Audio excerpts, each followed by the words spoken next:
You're watching New Vision TV News. I am Ruthina Seje and we're coming to you from the New Vision newsroom.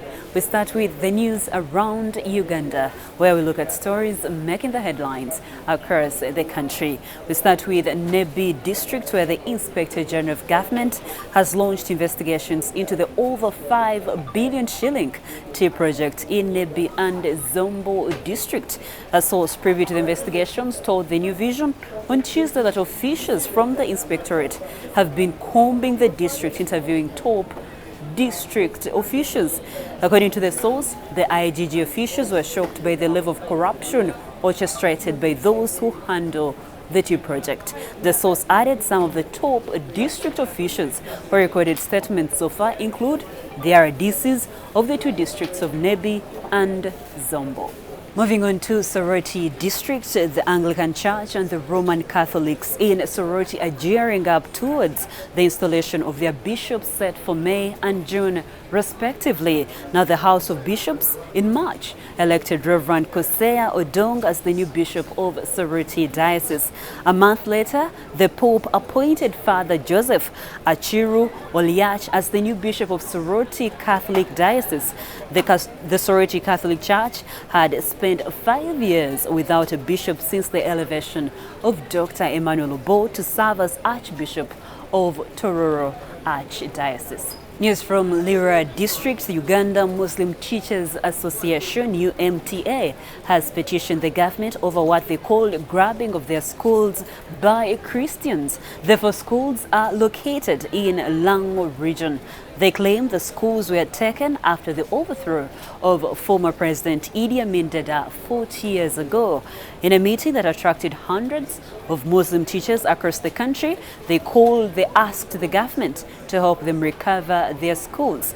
Now the schools are Hosa Memorial School in Dohori District, Lira Modern Primary School in Lira District, Adenge Primary School in Oyam District, and Atura Primary School in Oyam District. Let's move on to Kampala and Wakiso districts. Now Kampala experiences flooding in most parts of the city whenever there is a heavy downpour. However, criminal gangs are using these to rob people of their valuables. Such was captured by the New Vision photojournalist Mpalany Sentongo in Banda, a Kampala suburb on Kampala Jinja Highway.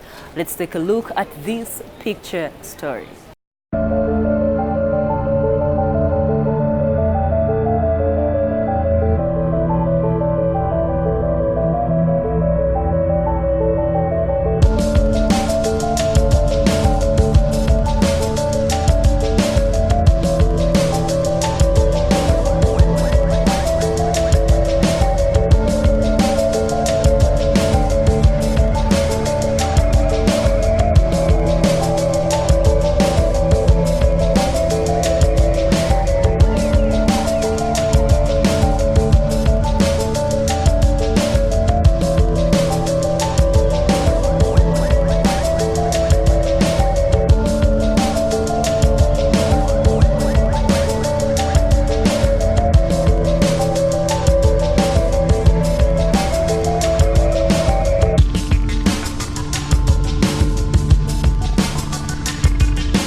Moving on to Gulu district, residents of Gulu town on Monday morning woke up to the shocking news of the murder of a businesswoman. 30-year-old Lucy Akelo is reported to have been raped and later strangled in the night by thugs. I found that where the woman was murdered is not actually far from her house. It is only 50 meters from her house. According to my own investigations, it seemed the woman was already sleeping and she was only called from the house by a person maybe who know her, then took her and strangled her. The body was picked by police and taken to Go Regional Referral Hospital for a post-mortem. We're going to look at which network is that. Definitely we shall go to that network and get the call data. That will be the beginning of our investigation. Advise members of the public that in case there is any other issues that you could be having with an enemy, I would use that word, maybe somebody whom you don't trust, somebody has threatened you, we don't need to take that lightly. The aggrieved residents at the scene of crime wailed and described the deceased as a humble, hardworking and a quiet person.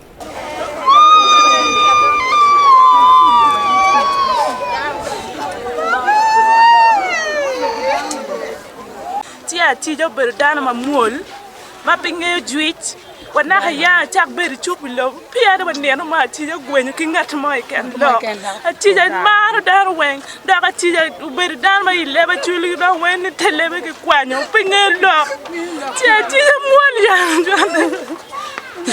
me chunge wa don ku wa ram ki no ma. Akelo is survived by 4 children. Let's close the news around Uganda from Mukono district, where 4 people have been arrested in connection with the death of the Children of Water State Minister Ronald Chibole. Now the arrested are domestic workers at Chibole's home in Mbalala Nama, Mukono district. These are Scovia Nalwama, Peace Nankunda, Lawrence Chibaya and Gripa Kumanya. According to the family, the twins Wasu and Kato were playing within the vicinity of the pool at the minister's residence. They believe that one of the twins could have slipped accidentally and fell into the pool, prompting his brother to follow. After the twins were recovered from the pool, they were rushed to Albert Cook Hospital in Mukono town in the hope that they were still alive.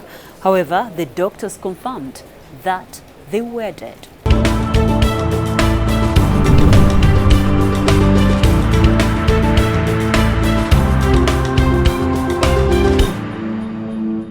That is it for the news around Uganda. Now let us take a look at the news around East Africa and around the world.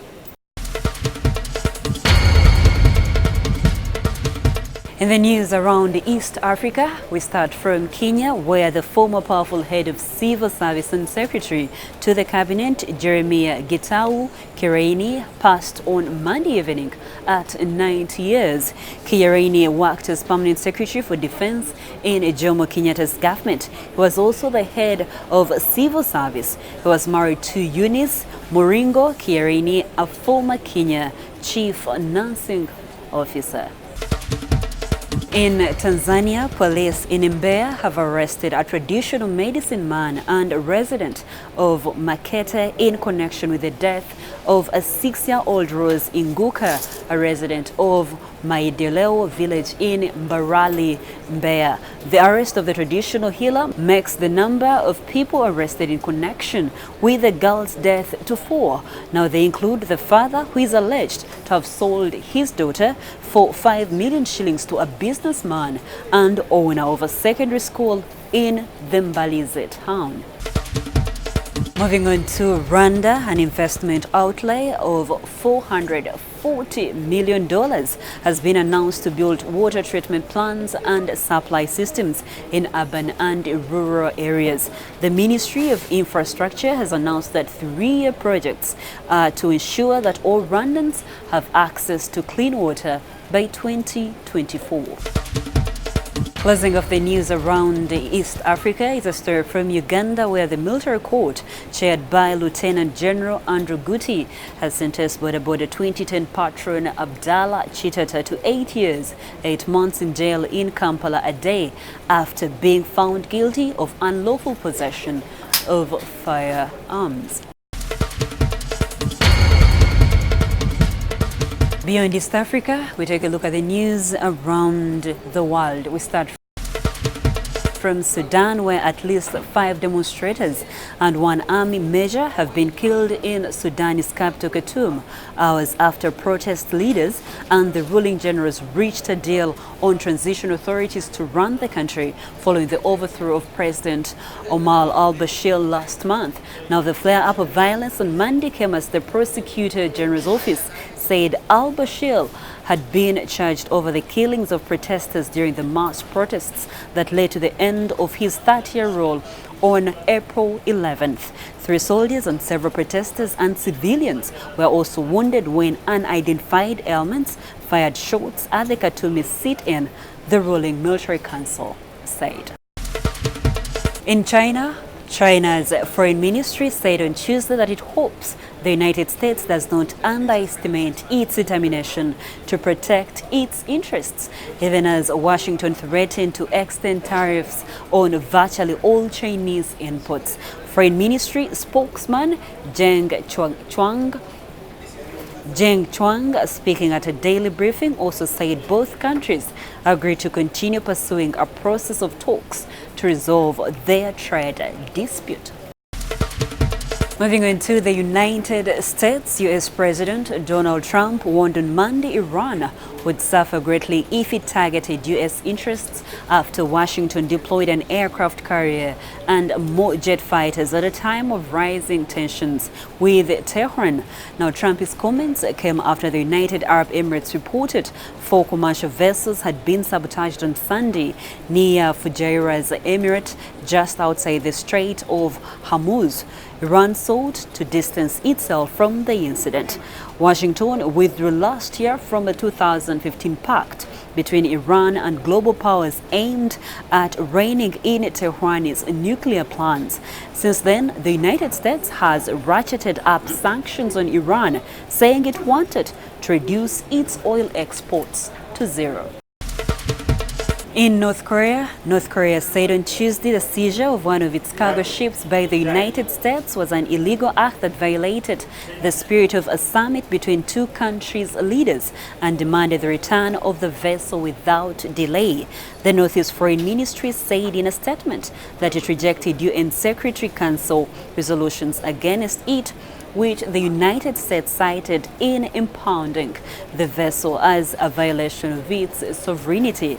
The latest U.S. act constitutes an extension of the American method of calculation for bringing the Democratic People's Republic of Korea to its knees by means of maximum pressure and an outright denial of the underlying spirit of the June 12th Democratic People's Republic of Korea U.S. joint statement. Moving on to Asia, a market sell-off that began in the United States spread to Asia on Tuesday as investors feared an increasingly acrimonious trade war between the U.S. and China will hurt the global economy. China's main stock index, the Shanghai Composite, was down 0.2% in the afternoon trade and has lost 5.5% this month. The tech-heavy Shenzhen Component Index was down 0.46% on Tuesday morning, but rebounded by the afternoon. Hong Kong's Hang Seng Index was down 1.6% on Tuesday afternoon. On Friday, U.S. President Donald Trump carried out his threat to raise import tariffs on $200 billion worth of Chinese goods from 10% to 25%. On Monday, China announced plans to retaliate against the move with tariffs of up to 25% on nearly $60 billion of American goods.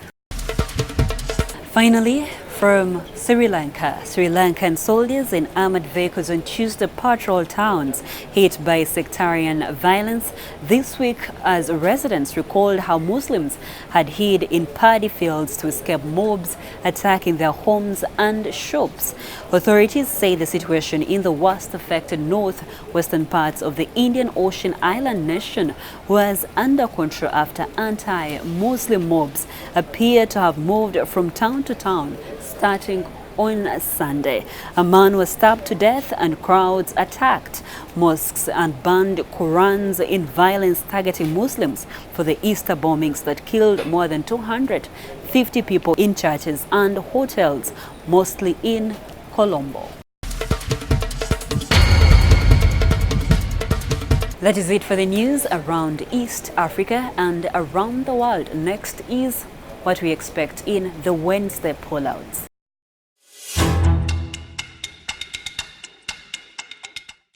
Let us take a look at the pullouts that come out every Wednesday. We have the Mwalimu pullout, we have the Toto magazine, and also the Daily Holiday Companion. Now, from Mwalimu pullout, we see that Uganda need more universities, and also teachers making a difference is changing lives. That is an opinion that you should catch in the Mwalimu pullout. We see can voter bribery in schools be stopped?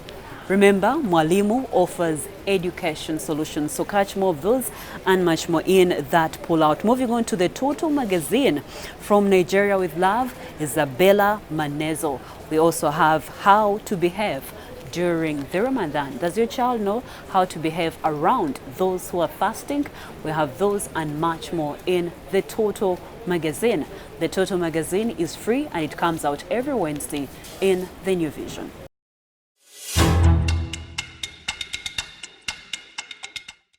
I am Ruthina Seja. You're still watching New Vision TV News. We move on to the sports news where just like Futures 1, Uganda also had low start in the ongoing Futures 2 at Wugupuro World Tennis Tour at Lugogo after 3 of their players were eliminated from the competition.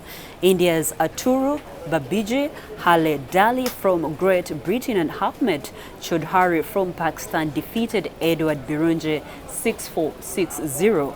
Now Soare Sebulime 6-2, 6-0 and Paul Sekandi 6-0, 6-1 respectively.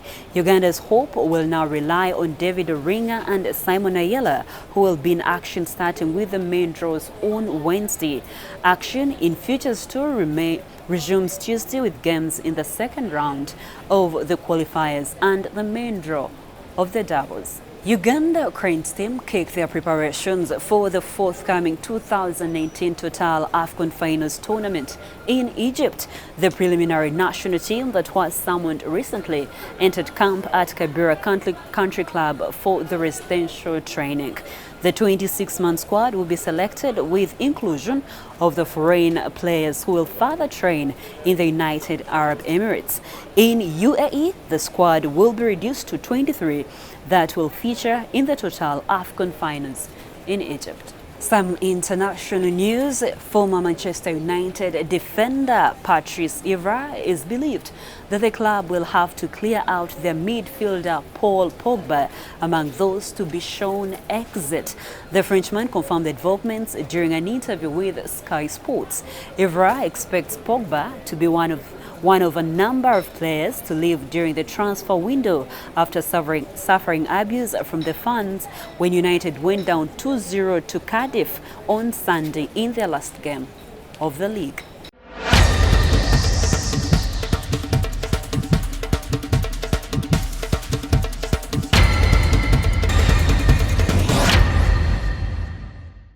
That is it for sports news. In our Daily Pearl of Africa series, we look at the thrilling experience at the Queen Elizabeth National Park. Now, the journey to Queen Elizabeth National Park is about 6 to 7 hours by road from Kampala, Uganda's capital city.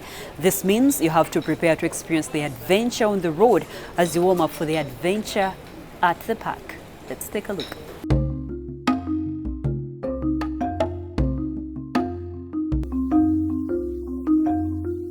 A warm reception awaits at the main entrance of Queen Elizabeth National Park, with two horns built just outside the gate. In the southwestern region of Uganda is where the biggest national park lies. It covers 4 districts which are Kasese, Kamwenge, Rubirizi and Rukungiri. This national park occupies an estimated 1,978 square kilometers. The park extends from Lake George in the northeast to Lake Edward in the southwest and includes the Kazinga Channel connecting the 2 lakes.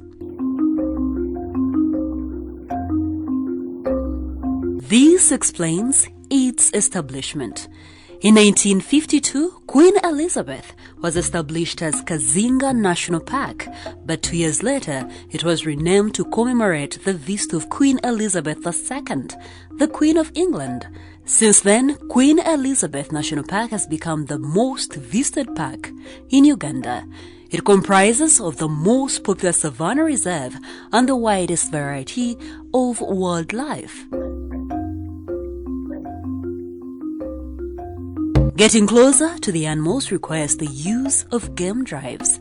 The first encounter through the park is with these antelopes. These bring the feel of the national park as you see them running through the woods. As you enjoy the antelopes, a variety of habitats in the park include savanna, forests, wetlands, and lakes that provide a setting of an extensive range of large mammals and primates. And many more mammals you could not miss out to see, since Queen Elizabeth is home to 95 species of mammals and over 500 species of birds. Some of these birds enjoy resting on the trees on the shores of the lake.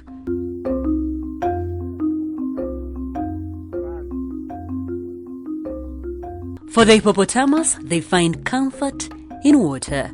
An amazing number of hippos inhabit the Kazinga Channel, on which daily boat trips are conducted.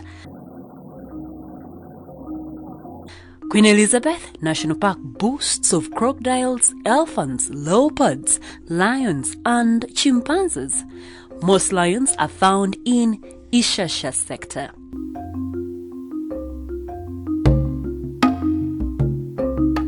This park is also famous for its volcanic features, including volcanic cones and deep craters, many with crater lakes such as Katwe craters, from which salt is extracted. Additional scenic points are the Kazinga Channel between Lake George and Lake Edward. Restaurants to offer the best meals are built right next to these lakes to complement your visit. But also, if you want to have those meals in the woods, outside catering within the park is offered just to make your adventure worthwhile. The climax of such adventures is at the lodges, where you spend a night, but before you say goodnight, a warm and calm evening is accompanied by this beautiful sunset.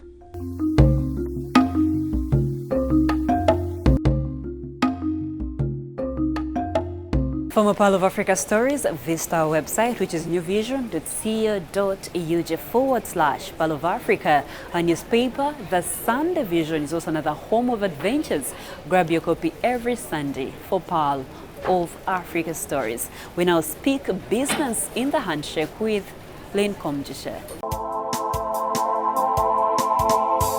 Hello there, this is the Handshake here on New Vision TV. Now, the government is to revive the Uganda Commercial Bank. Those of you who were around 2001, I'm sure you remember that it was privatized around that time. Well, I have with me Paul Busherizi. Paul, welcome to the show. Thank you. So we have seen the revival of the Uganda Airlines. We're seeing now the revival. There's a talk of revival of the commercial bank. What happened?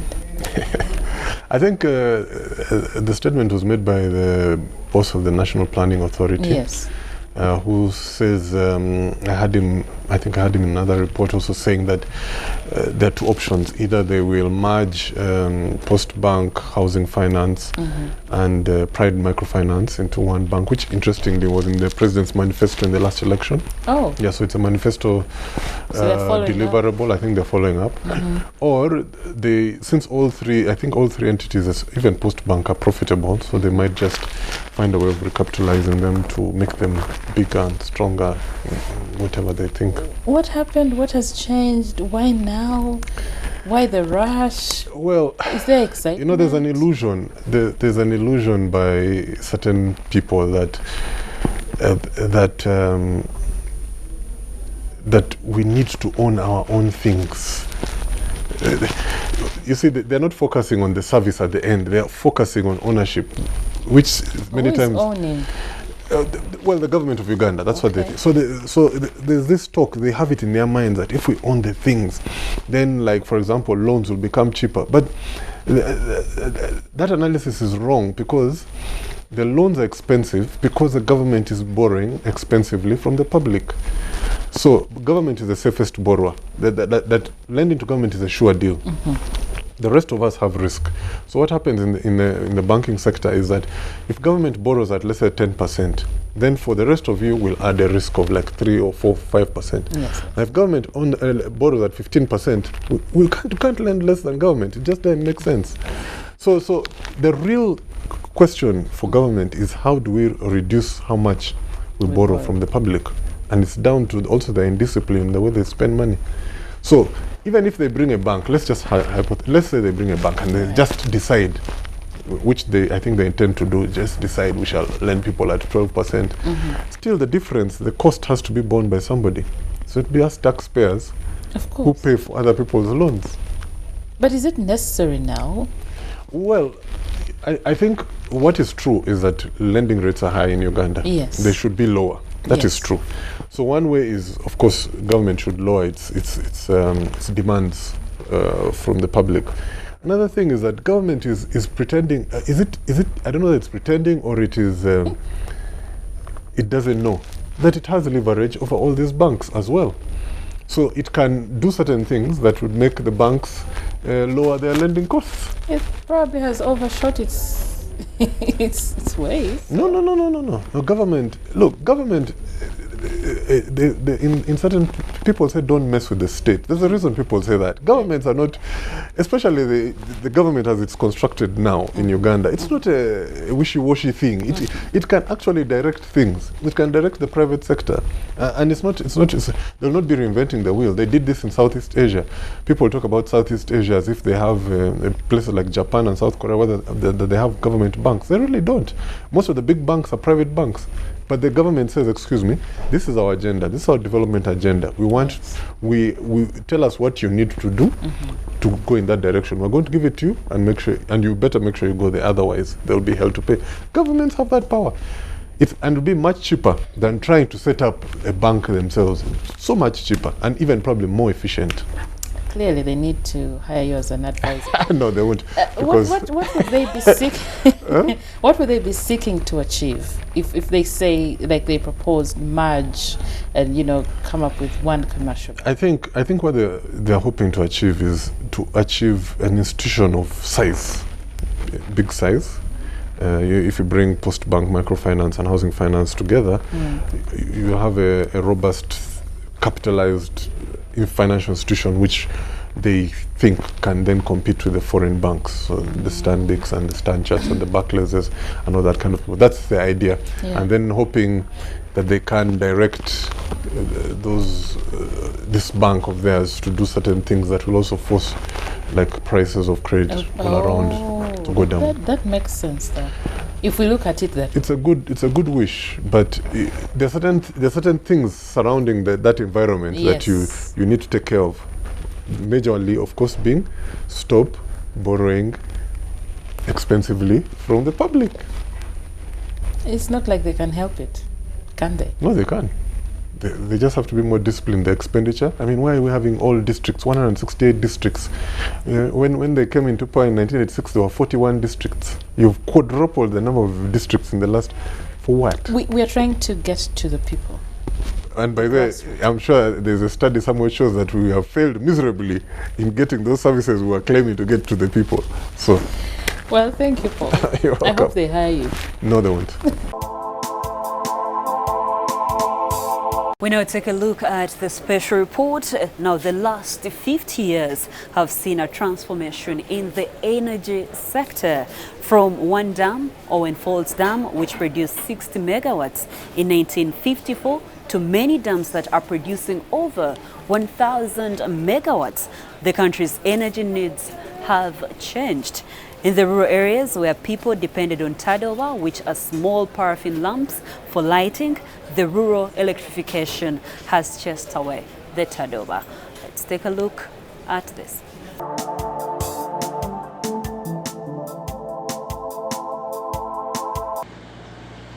As the Karuma hydropower project nears completion, Uganda's power generation capacity is already outstripping demand, meaning the days of load shedding are buried in the past. In March this year, Isimba hydropower dam was commissioned, boosting Uganda's total installed electricity generation capacity to 1,167 megawatts, up from 984 megawatts.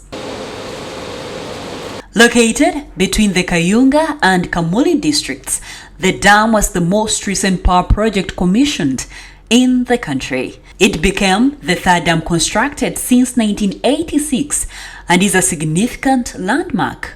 The other two, Akira and Bujagali dams, commissioned in 2003 and 2012, respectively. The $567.7 million Isimba Dam adds 183 megawatts to the national grid. This development means Uganda's electricity supply outstrips demand, which is at 600 megawatts at peak hours by far. Completion of such a project is an indicator of transformation. Not only static or degenerating as some politicians would like to project Uganda. Looking back in history, the country is far better than it was in the 1970s and 1980s. In those days, Uganda had only one power generation station at the Owen Falls Dam, renamed Nalubale. The power dam was constructed in 1954 with a 50-year lifespan. Due to economic and political upheavals, coupled with inability to maintain it, Nalubale's generation capacity slipped. From 180 megawatts, it steadily dropped to 60 megawatts. There were even no plans to construct dams to generate power for industrialization, a point overlooked by many.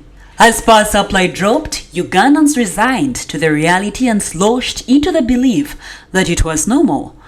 There was no point in complaining, so they remained quiet. Besides, at the time, complaints or protests would be construed as subversive activities that would send one to prison without trial.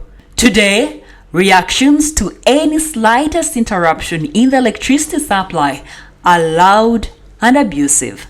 In some places, people block roads demanding immediate restoration of supply. Whereas access to electricity is demanded like a right, it was not a case in the past. Because then, there was limited access to information. Few people traveled out of the country, and it was not possible to compare with other countries. Ugandans yielded to no electricity regime. Insufficient supply forced many to resort to paraffin or kerosene candles, locally called tadoba, made out of tins for lightening, round-shaped with a wick running through a baby finger-sized short pipe from its belly filled with paraffin. It would light and smoke at the same time. It was a lucrative business for metal fabricators who cut pieces of tins to make them. They even had market in urban centers, including Kampala. Today, a sign of transformation, to use a tadoba has decreased. Consequently, demand for paraffin has dropped. In Kampala, only a few fuel stations deal in paraffin. Previously, shops would stock it and sell in little scoops. Not anymore. Instead, they have bulbs, whose demand is high as the number of homes connected to the national electricity grid grows. Today, in case of power outage, people would rather use wax candles or at best solar lamps, but not paraffin candles. However, there are still some parts of Uganda where the tadoba is still burning, but there is hope soon the rural electrification project will effect change. In those dark days, it was normal for urban centers to go without electricity for days, just like water taps were eternally dry. With low and unreliable electricity supply, industrialization was constricted. As a result, there were no jobs. People then had only government to look to for employment. In 1986, when President Yoweri Museveni took power, electricity generation was at 60 megawatts and would not ably power the new government's industrialization dream. This was also an indictment of the previous governments for lack of foresight to develop the power sectors. But the fact is, instability, lack of financial resources, and poor planning conspired to keep such critical sectors underdeveloped or not prioritized. Take, for instance, during the 1970s, Idi Amin's government paid no attention to power generation capacity. This was aggravated by experts who would have advised fleeing the country from the brutal regime. The situation persisted even after the fall of Amin in 1979. The new leaders in the post-Amin era were busy fighting for political positions as the state of key resources and sectors deteriorated further. At the peak of load shedding in the 2000s, critics blamed government for the insufficient power without considering the failure of developing new power generation stations since 1962, when Uganda got its independence. New criticisms emerging now is not on lack of sufficient power, but oversupply. The critics of the load shedding days have turned around. They are now criticizing government for poor planning, saying Isimba and soon-to-be commissioned Karuma, with installed generation capacity of 600 megawatts, are white elephants. This is missing the point. Sufficient power is what attracts investors to set up factories. They will not invest in a country without guarantees of steady supply and sufficient power.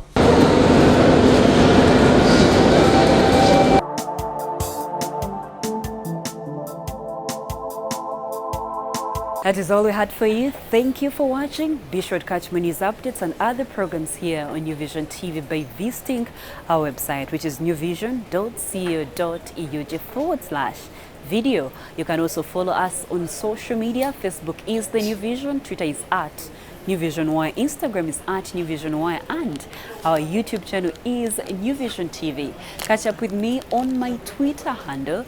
I am Ruth, the Voice. Thank you for watching. We end with a fact file.